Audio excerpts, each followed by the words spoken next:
పుంగనూరు నియోజకవర్గం నుంచి అన్ని మండలాల మీడియా ప్రతినిధులు, electric media and print media ఈరోజు ఇక్కడికి రావడం చాలా సంతోషంగా ఉంది.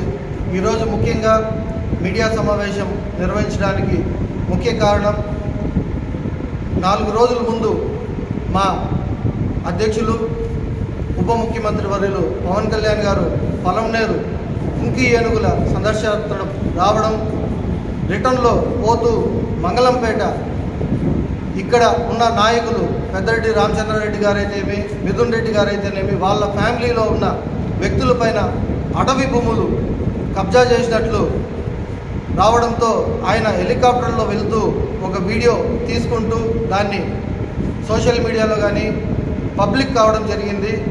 దానికి గాను నిన్న మిథున్ రెడ్డి గారు పవన్ కళ్యాణ్ గారు ఇది నిజం కాకపోతే మాకు క్షమాపణలు చెప్పాలా అనేసి ఆయన అనడము, పెద్దరెడ్డి రామచంద్రారెడ్డి గారు పవన్ కళ్యాణ్ గారి పైన మేము కూడా కేసులు పెడతామని చెప్పి ఆయన చెప్పడము నిజంగా చాలా విడ్డూరంగా ఉంది.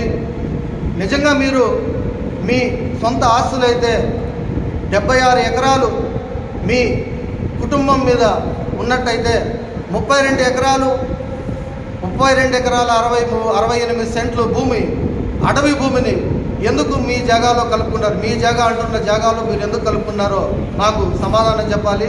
ముఖ్యంగా రాష్ట్రంలో 18 నెలలు కూటమి నెలలు 17-18 నెలలు కూటమి ప్రభుత్వం ఆంధ్రప్రదేశ్ రాష్ట్రంలో నెలకొన్నప్పటి నుంచి కూడా మీపైన కక్ష సాధింపులు చేయాలనుకుంటే పవన్ కళ్యాణ్ గారికి కానీ మా ముఖ్యమంత్రి చంద్రబాబు నాయుడు గారికి కానీ కరెక్ట్గా 4-5 రోజులు చాలు మీపైన కక్ష తెచ్చుకోవాలనుకుంటే. ఇన్ని రోజులు ఇన్ని నెలలు వెయిట్ చేస్తూ మీరు కబ్జా చేసిన భూములను సర్వేలు పెట్టించి కలెక్టర్ దగ్గర నుంచి అటవీ ఫారెస్ట్ దగ్గర నుంచి సర్వేలు తీసుకొని అది మీరు కబ్జా చేశారు కాబట్టే మా అధ్యక్షులు శ్రీ పవన్ కళ్యాణ్ గారు అది బయట ప్రపంచానికి తెలియజేసేలాగా చేశారు.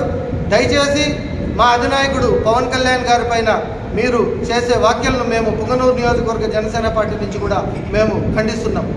జై జై జనసేన. పవన్ కళ్యాణ్ గారి నాయకత్వం ఎప్పుడు కూడా ప్రజల పక్షాన నిలబడుతుంది, ప్రజల పక్షాన జనసేన ఎప్పుడూ ఉంటుందనేసి ఈ మీడియా ముఖంగా నేను తెలియజేస్తున్నాను.